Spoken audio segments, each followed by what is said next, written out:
அனைவருக்கும் வணக்கம். இந்த பதிவில் நம்ம இதை பற்றி பார்க்க போகிறோன்னு தெரிஞ்சுக்கிறதுக்கு முன்னாடி மறக்காமல் நம்ம சேனலை சப்ஸ்கிரைப் பண்ணிக்கோங்க. பக்கத்தில் இருக்கிற பெல் பட்டனையும் கிளிக் பண்ணிவிட்டு ஆளுங்கிற ஆப்ஷன் கொடுத்துட்டிங்கன்னா நான் போடுற வீடியோக்கள் எல்லாமே மிஸ் ஆகாமல் நோட்டிஃபிகேஷனில் வந்துடும். இந்த பதிவு மிகவும் முக்கியமானது அப்படின்னே சொல்லாங்க. நம்ம எல்லாருடைய வாழ்க்கையிலுமே பணவரவில் இருக்கக்கூடிய தடைகள் நீங்கி நல்ல ஒரு செல்வ வளமிக்க வாழ்க்கை அமையணும். அதே போல் வீடு நல்ல சுபிட்சமாக இருக்கணும். ஒரு நிம்மதி, அமைதி, சந்தோஷம் எல்லாமே நிரம்பி வழியணும். அதே போல் வீட்டில் ஏதாவது ஒரு சுபகாரியங்கள் பேச்சுவார்த்தை நடத்துகிறோம் அப்படிங்கும்போது அது தடையில்லாமல் நல்லபடியாக நடக்கணும். அப்படிங்கும்போது இப்போ நான் சொல்லக்கூடிய இந்த ஒரு பரிகாரம் உங்களுக்கு கைமேல் பலன் கொடுக்கும் அப்படின்னு சொல்லலாம். இந்த ஒரு பரிகாரத்தை வெள்ளிக்கிழமை நாள் அப்படின்ட்டு கணக்கு வச்சுக்கிட்டு நீங்கள் எப்போ வேணாலும் செய்யலாம். அதாவது இந்த வெள்ளி அடுத்த வெள்ளி நீ எப்போ வேணாலும் செய்யலாம். இருந்தாலும் இன்றைக்கி பார்த்திங்கன்னா நமக்கு அற்புதமான ஒரு நாளாக அமைஞ்சிருக்குது. அதாவது இன்றைக்கி ஜனவரி 3ஆம் தேதி தை மாதத்தின் 16ஆம் தேதி வெள்ளிக்கிழமையே இருக்குது. இந்த வெள்ளிக்கிழமை நாளில் நமக்கு வளர்பிறை பிரதோஷம் இருக்குது. வளர்பிறை பிரதோஷம் அப்படின்னாவே வளமான வாழ்க்கையை நமக்கு அமைச்சு தர சொல்லி இறைவனிடம் வேண்டக்கூடிய நாள். அதாவது சிவபெருமானிடம் வேண்டி பெற வேண்டிய ஒரு நாள் அப்படின்னு சொல்லலாம். மேலும் மகாலட்சுமி தாயாரும் குபேரனுமே பார்த்திங்கன்னா சிவபெருமானிடமிருந்து தான் செல்வ வளத்தை பெற்றாங்க அப்படின்னு சொல்லுவாங்க. இன்றைக்கி கரெக்டாக பார்த்திங்கன்னா மகாலட்சுமி தாயாருக்குரிய வெள்ளிக்கிழமை நாள்லேயே சிவபெருமான் வழிபாட்டுக்குரிய இந்த பிரதோஷமும் இருக்குது. அதனால் இன்றைய நாள் ரொம்ப சிறப்பு. அது மட்டும் இல்லாமல் செல்வ செழிப்புக்கு அதிபதினு பார்க்கும்போது சுக்கரனை சொல்லலாம். இன்றைக்கி சுக்கரனுக்குரிய கிழமையாகவும் இருக்கிறது இன்னும் விசேஷம் அப்படின்னு சொல்லலாம். அதனால் தை வளர்பிறை வெள்ளி அது கூட இந்த சுக்கிரவார பிரதோஷம் எல்லாமே சேர்ந்து இந்த நாளில் அமைஞ்சிருக்கிறதுனால முடிஞ்ச அளவுக்கு இன்று மாலை 4:30க்கு மேலே இரவு ஒரு 9 மணி அல்லது 10 மணிக்குள்ளே நீங்கள் செய்கிறது அப்படிங்கிறது நல்லது. ஒருவேளை சூழ்நிலை காரணமாக உங்களால் இந்த நாளில் செய்ய முடியல அப்படிங்கும்போது நீங்கள் அடுத்த வாரம் வெள்ளிக்கிழமை இதை செய்யுங்க.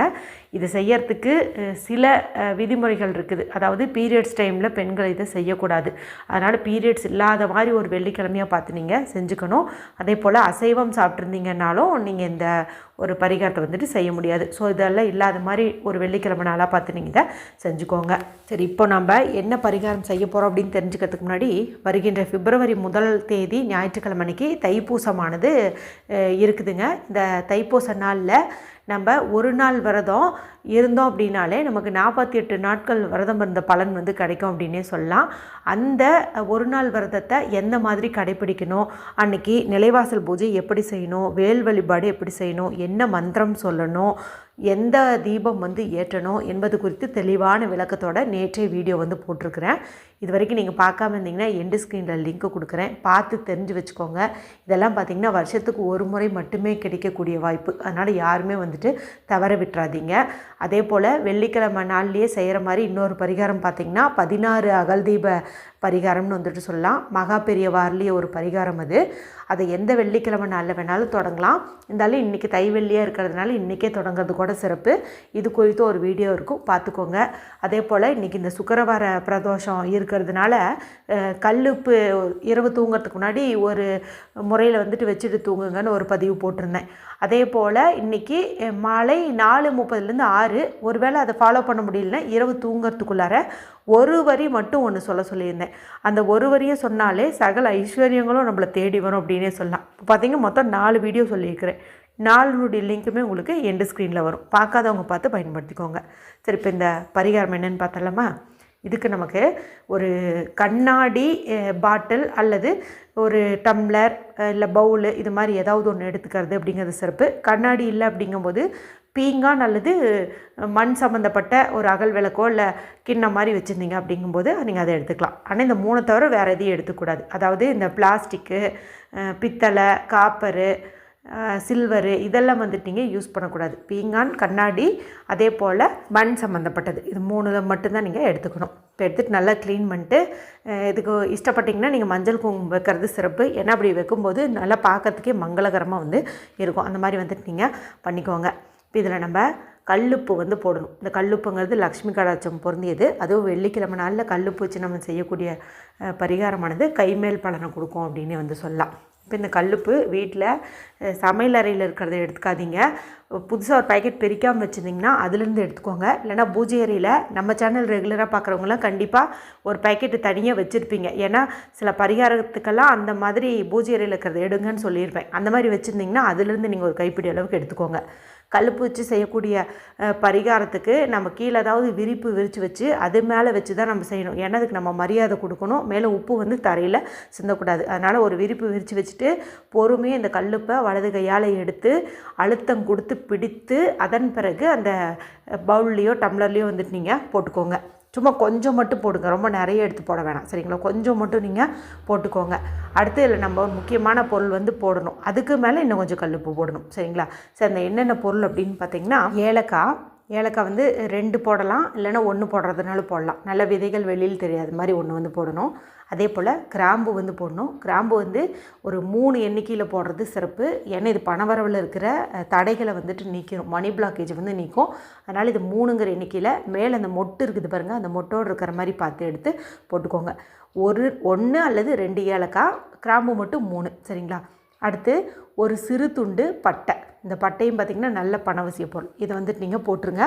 இது 3மே பார்த்திங்கன்னா தன ஆகர்ஷண பொருட்கள் அப்படின்னு வந்து சொல்லலாம். பணவரவில் இருக்கிற தடைகளை நீக்கி பணத்தை காந்தம் போல் இருக்கும் அப்படின்னு வந்து சொல்லலாம். இப்போ இந்த 3ஐயும் வந்துட்டு நம்ம இந்த கல்லுப்பில் வந்துட்டு போட்டிருக்கிறோம்.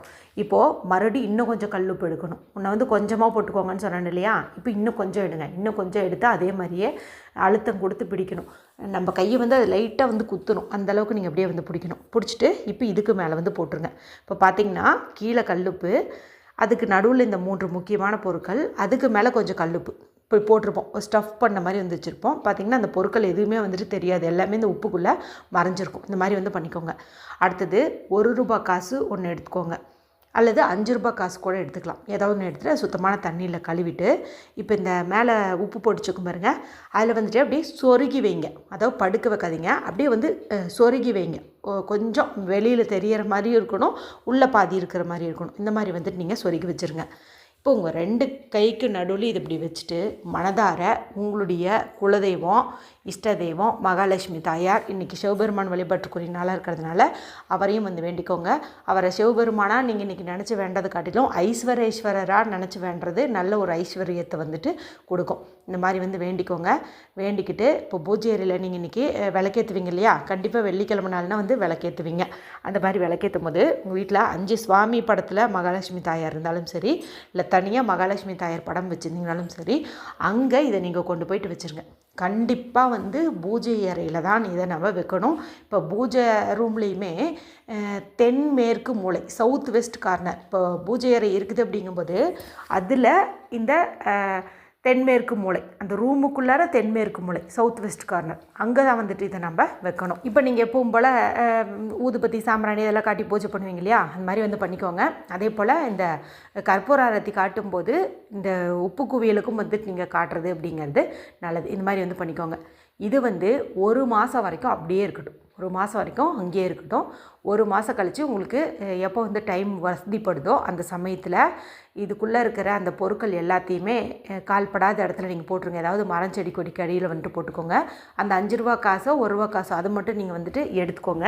மறுபடியும் இதே பரிகாரத்தை செய்யறதுக்கு நீங்கள் இந்த காசை வந்துட்டு பயன்படுத்திக்கோங்க. பூஜை அறையில் சாதாரணமாகவே கல்லுப்பு வச்சோம்னாவே நமக்கு நல்ல ஒரு பணவரவு வந்து ஏற்படும்.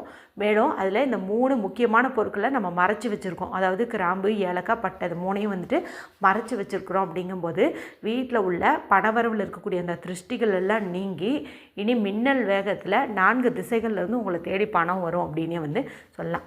ரொம்ப ரொம்ப சக்தி வாய்ந்த எளிய பரிகாரம். எல்லாருமே செஞ்சு பலனடையுங்க. வீடியோ பிடிச்சிருந்தால் மற்றவங்களோடையும் ஷேர் பண்ணுங்கள், லைக் பண்ணுங்கள். மற்றும் ஒரு பயனுள்ள பதிவில் உங்களை சந்திக்கிறேன். நன்றி, வணக்கம்.